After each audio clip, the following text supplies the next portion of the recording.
I felt as though a weight was lifted from my shoulders as I walked out of the testing room, where I had just taken my last final of the year and was greeted with beaming sunshine and a cool summer breeze. Though the walk back to my house was long, I enjoyed every second. This was my most successful year at university yet.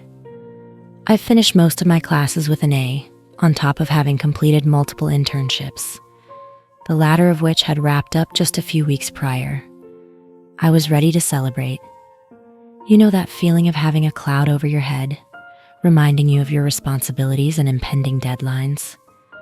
I had been trying and failing to secure another internship or job for the summer.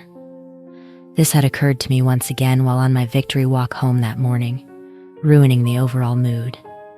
My thoughts turned away from thinking about how I would celebrate the end of my classes and toward how I was going to find a job.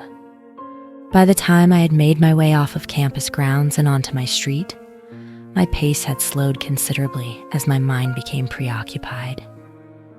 My gaze happened to drift to the cemetery on the other side of the street, something I often looked at while passing by. It had always felt out of place for me, sitting in the middle of apartment buildings and houses occupied by mostly students. Though it wasn't just its location that felt odd. It has to be the most fenced-in cemetery I have ever seen. The fencing that surrounds this square plot of land is about 8 or 9 feet tall, and its quality is no joke. The fence was most certainly built to keep people out. It was on this towering fence where I had noticed a new sign posted, and though I had still been across the street, the giant "Help Wanted" text was more than readable at that distance. I had never seen a single sign posted on the fence before, adding to my curiosity. I crossed the street to get a better look. As I approached the sign, I quickly made out the limited text that remained.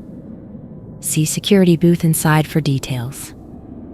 I glanced around the sign where I could make out the silhouette of a man inside the small wooden booth. Without hesitation, I proceeded inside.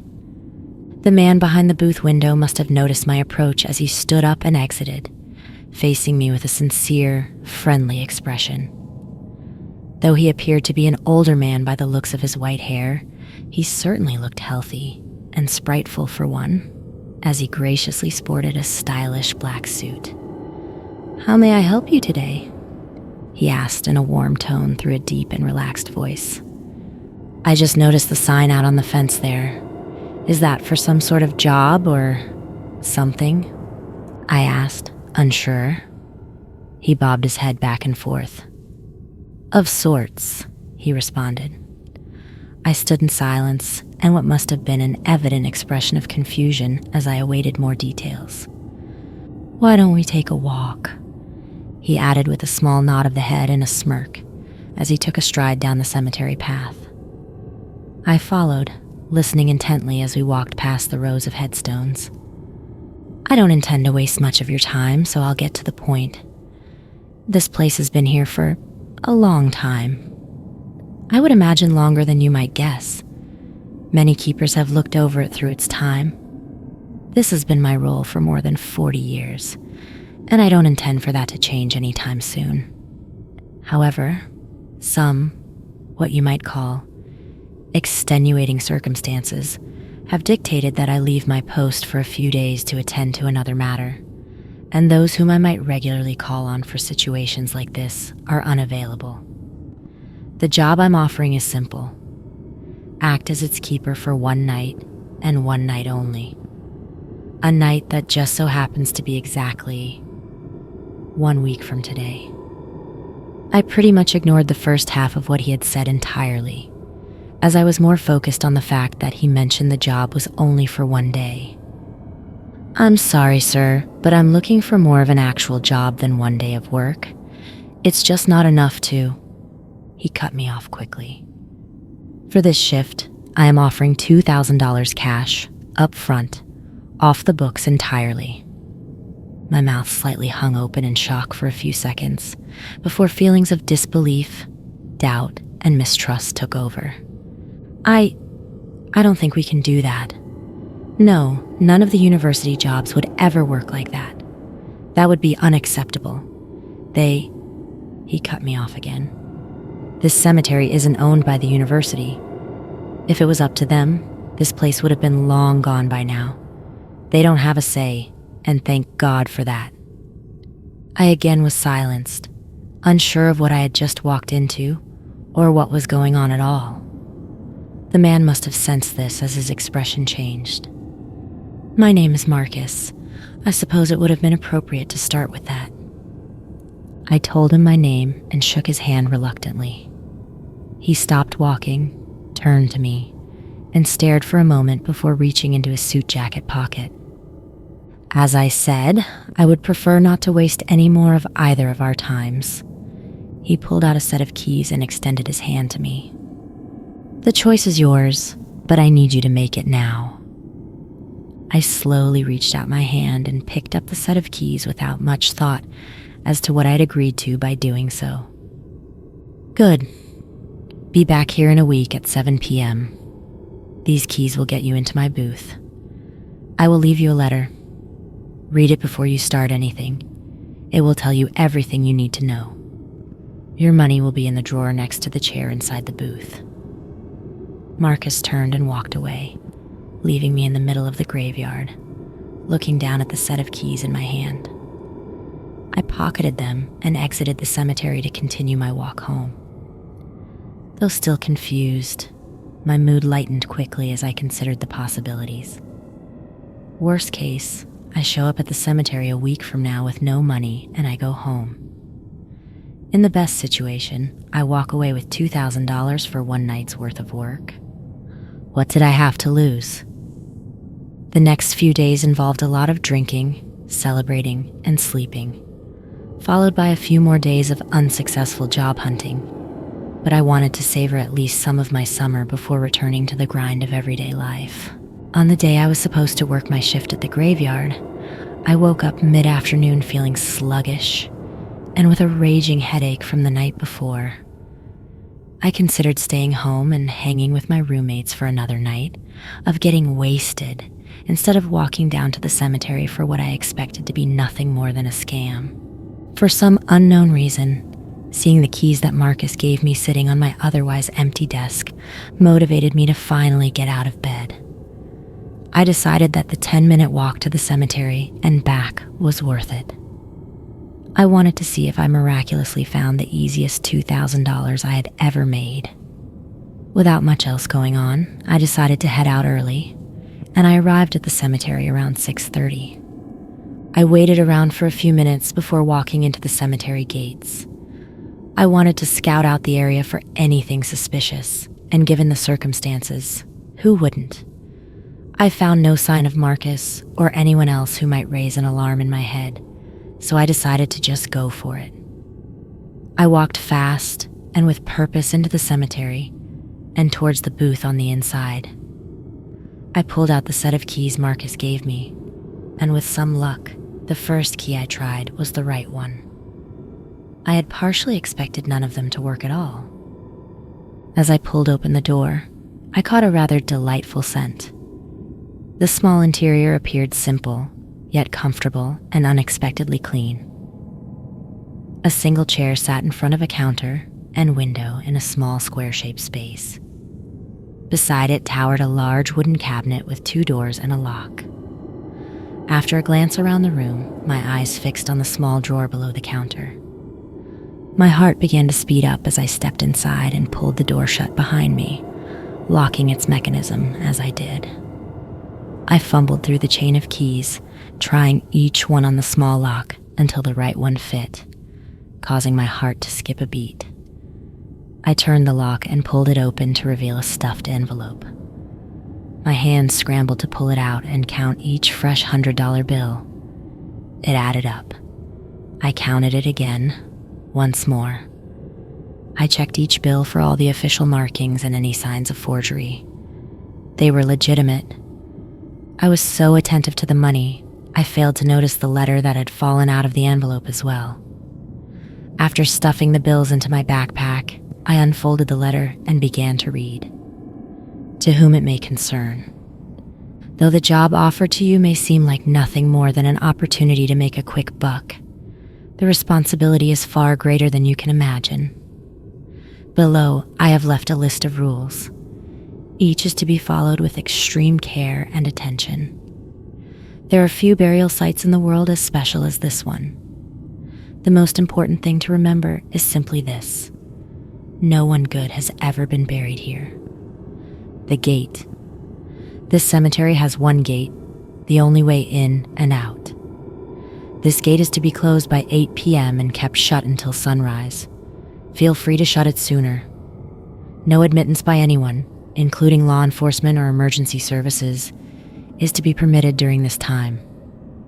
You, as the temporary keeper of this cemetery, are not allowed to leave these grounds until the sun has risen.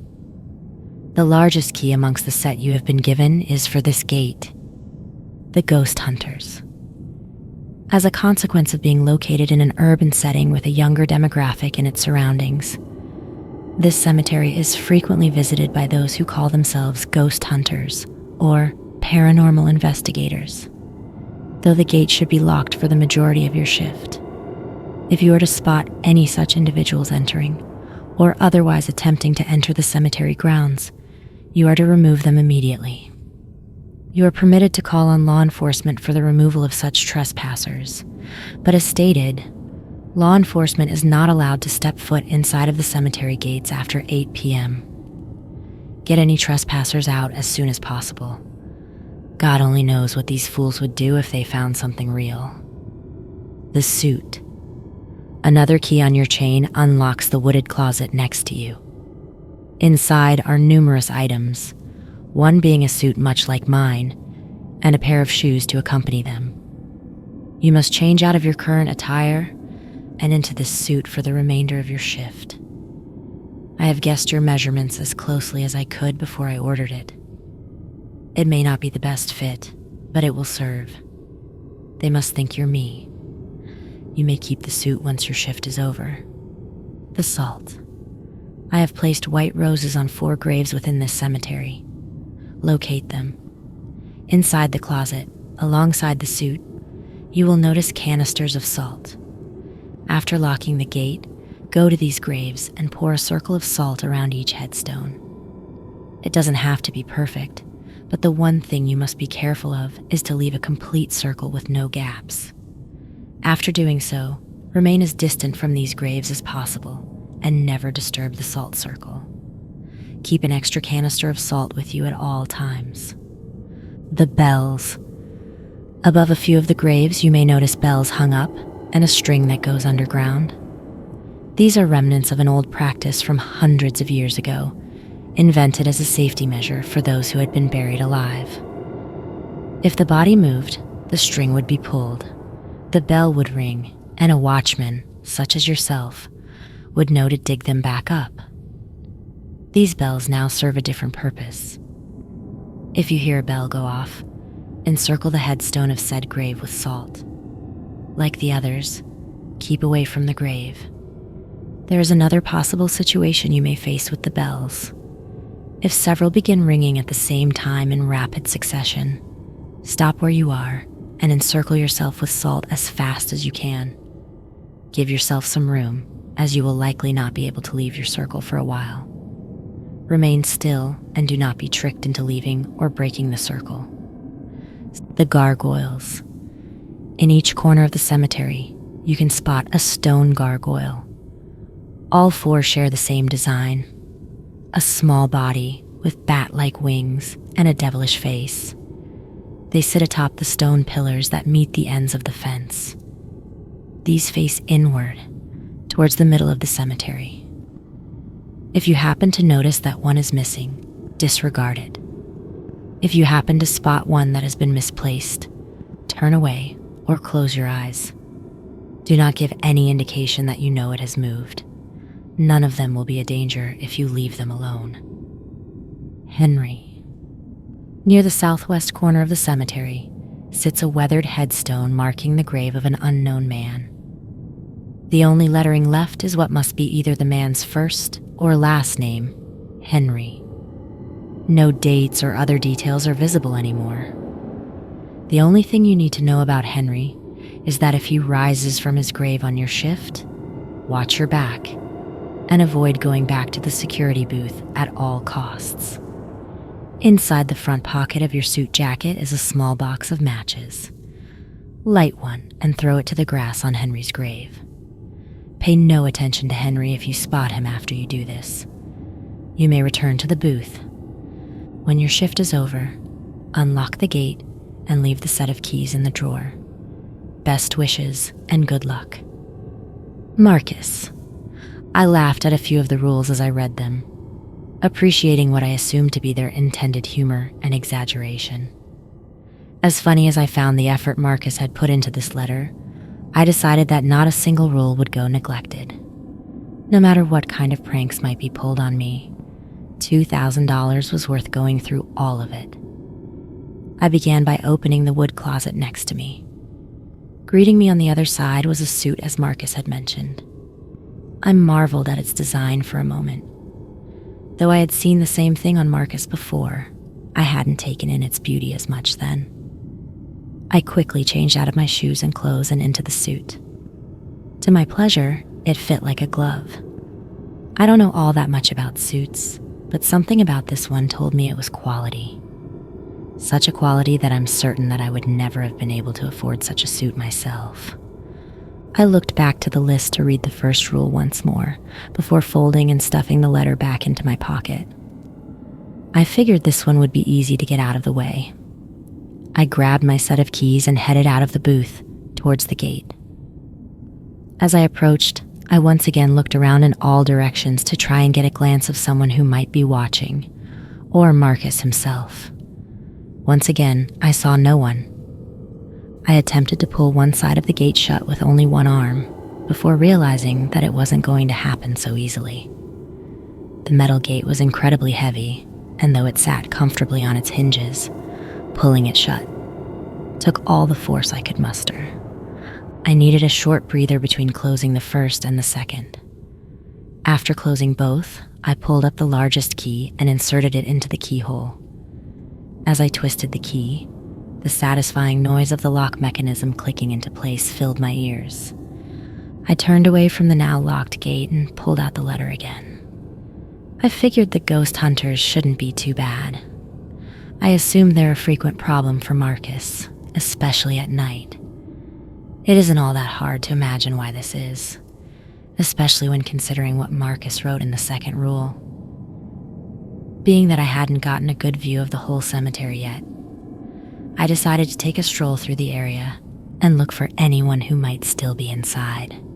While walking, an interesting thought occurred to me.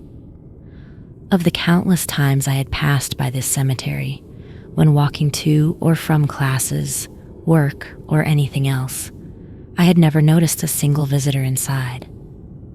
I thought that I would have spotted at least someone visiting a relative that had been buried here, but to my recollection, no. I had never seen anyone. I recalled what Marcus wrote in his letter, before the rules. No one good has ever been buried here. The thought made me uneasy. What did he mean by that, I wondered. After making a few loops around the cemetery, I confidently concluded that no trespassers were remaining. I began to make my way back to the security booth where I planned to mess around on my phone and maybe read the book I brought with me to kill some time. It was on this walk back to the booth that I happened to look down and see a white rose on the ground near a headstone. I casually walked back to the booth and grabbed a canister of salt before returning to the grave and pouring a circle around it. As I generously salted, I wondered if it would hurt the grass.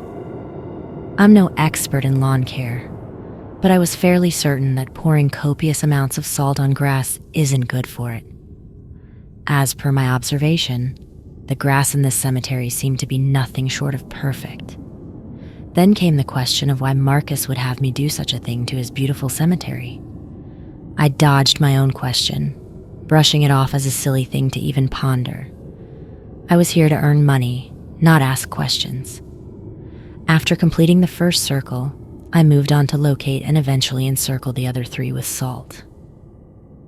I nearly used the entire canister I had just opened to complete the circles, going off of Marcus's rule to be most assured that the circles had no gaps.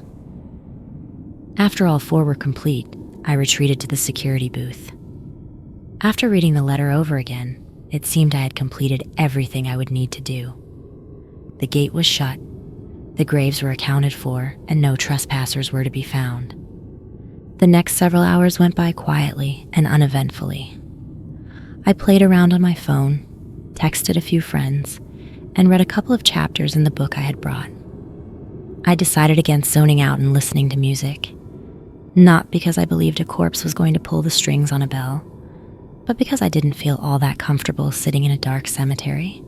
Eventually, I got bored of sitting around and took a step outside of the booth to get a breath of fresh air. A cool night breeze greeted me as I exited the booth. With the buzz of the light inside no longer clouding my hearing, the only sound to be heard was the soft chirping of crickets. I leaned back against the booth wall and began to take a long sip of my energy drink when the sharp, piercing sound of a bell broke the calm silence and scared me half to death. I dropped the rest of my drink and spat out what remained in my mouth. The sound came from a few dozen feet away, but I couldn't see its source in the dark. I retrieved a flashlight from the closet and made my way over to the noise. I stopped and held the flashlight still. I stood in confusion for a moment as I watched the bell rock back and forth, chiming at each end.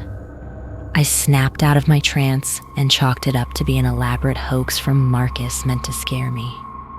At least, that's what I told myself. Regardless of what was truly causing the bell to ring, I felt goosebumps begin to rise and paranoia set in. After coming to my senses, I ran back to the booth for another can of salt.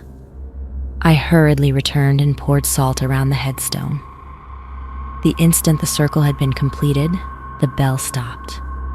I took a step back and caught my breath before reassessing the severity of the situation, deciding that it wasn't that bad.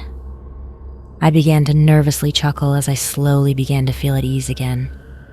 I turned away from the grave and took not more than a few steps before the bell began to ring again. I turned back, feeling tense again as I watched the bell swing back and forth, and terror began to fill me. I jumped as another joined it from behind me, this one even more rapid and panicked. I didn't have time to process it before another joined in from down the path. Another on the opposite side. Only seconds passed before there were 5, 6, 7. The combined chimes of the bells culminated in a deafening collection of noise as they seemed to synchronize. Though Marcus's rule never said it explicitly, I could feel that the bells weren't a danger themselves. They warned of something that was on its way. I quickly opened the canister of salt and poured a circle around me. I started to pour enough to give myself a good 8 or 9 feet of space, but before I could finish it, I ran out. I rushed to spread the salt I had poured to complete the circle, brushing the ground like my life depended on it. After about 30 seconds, but what felt like an eternity, I finally completed my circle. I leaned back, falling onto my rear as I caught my breath and calmed down for a moment. I took deep breaths, trying to calm myself down when every single one of the bells stopped at once. The entire cemetery went silent. Not even the chirps of the crickets remained. I felt compelled to hold my breath to avoid making a noise. My eyes darted all around me, and I kept my head on a swivel, fishing for a sign of something. This silence alone sent me into a panic, and I began to hyperventilate where I sat. I knew something had to be watching me. I felt like I was being watched all around, yet I couldn't see or hear a thing. Eventually, my eyes made their way to the corner pillar of the fence in front of me. My heart skipped a beat, and a shiver rolled down my spine as I noticed the gargoyle statue that had been at the top was no longer there. I stood back up and shifted my gaze from one corner to the next. All 4 were gone. I didn't have time to process it before the sound of harsh scraping captured my attention. I shined my flashlight to the other end of the path. Behind a tree, I could spot grass being disturbed and dirt surfacing on the side. My first instinct was that some sort of gopher had made its way into the cemetery. That idea was shattered when a large mass emerged quickly from the ground behind the tree. The dirt that crumbled and fell from around it was the only thing I could see from my position, and I dared not leave the circle. Everything was silent for a minute or two before sharp clicking emitted from behind the tree and a figure emerged. A corpse that was rotted to the bone was limping its way in my direction with robotic-like movements. When I say limping, you might imagine it moved like a slow old man. No, this thing made it through the entire main path of the cemetery at a sprinting pace. As it approached, my flashlight fully illuminated the monstrosity.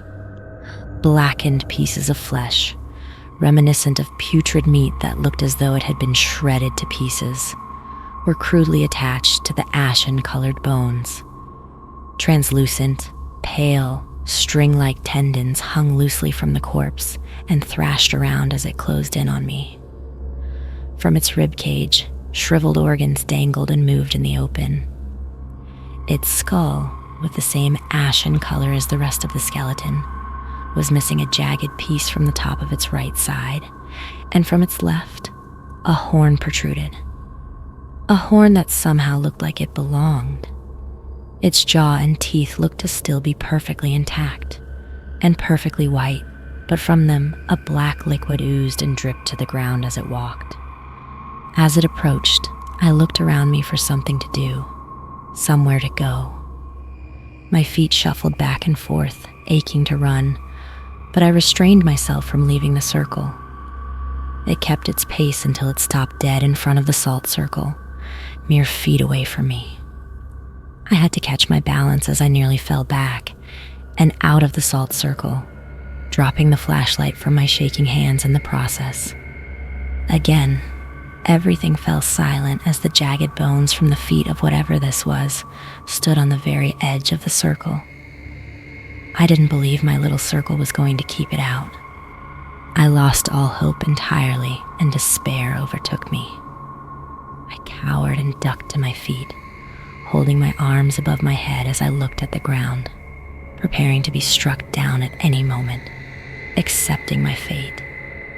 Only seconds passed before the feeling of a strong wind swooped down from above me.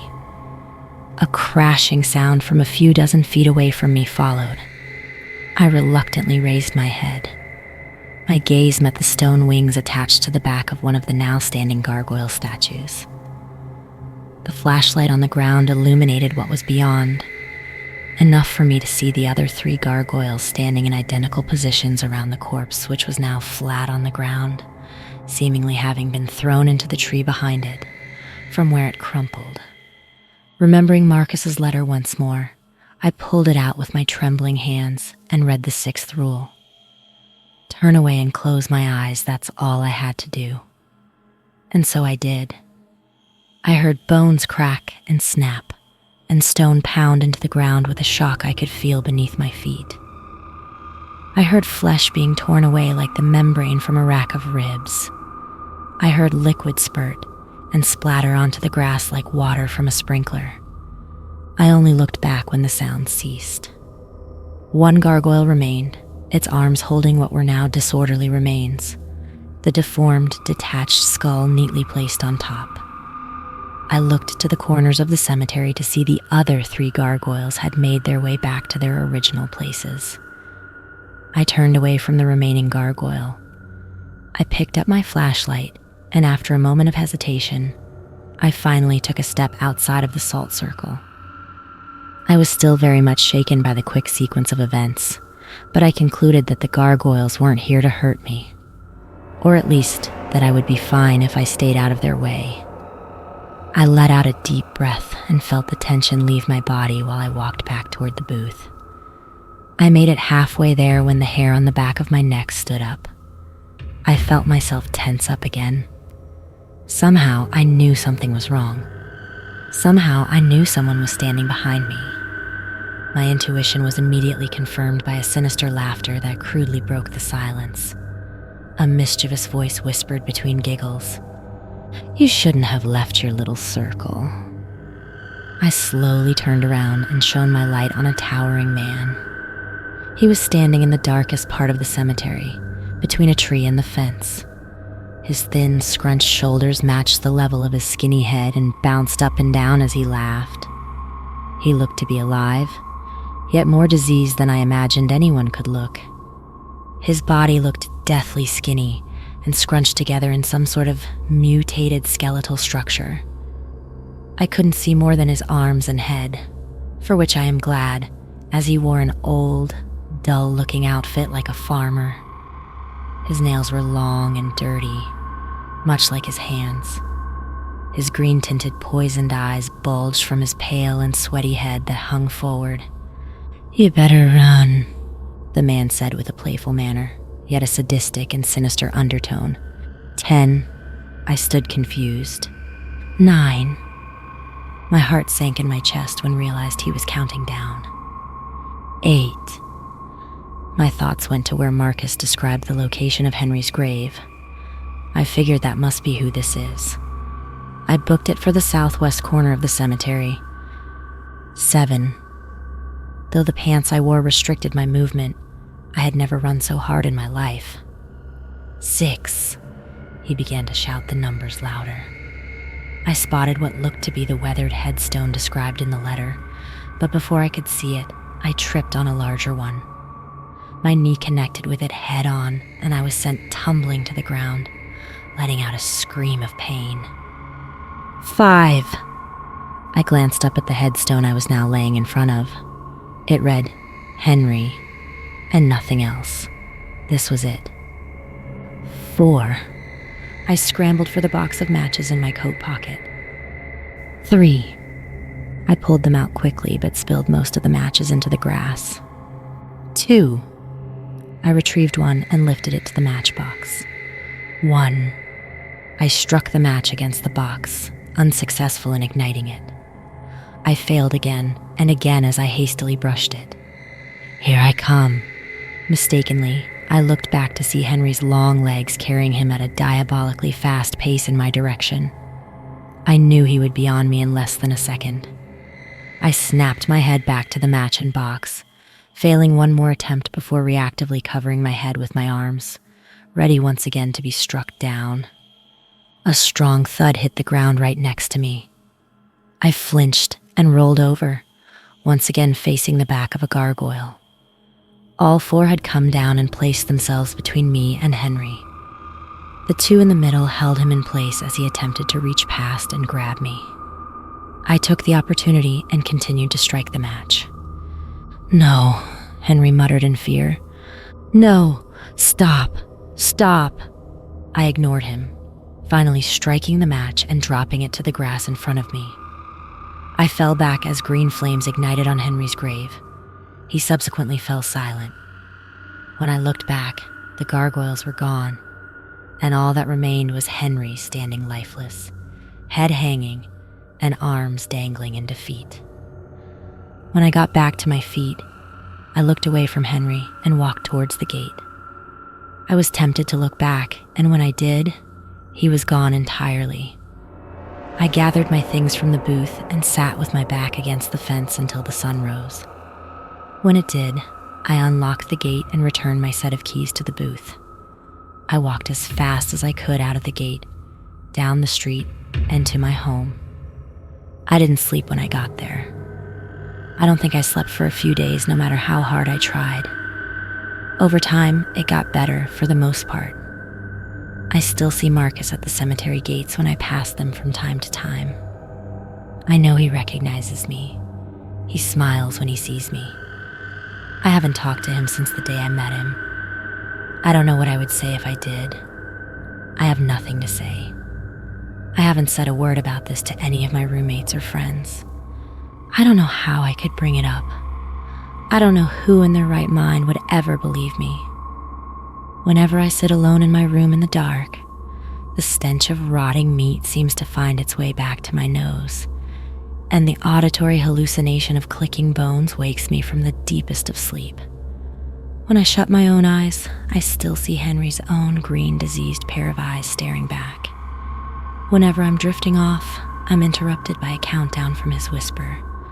3, 2, 1, here I come.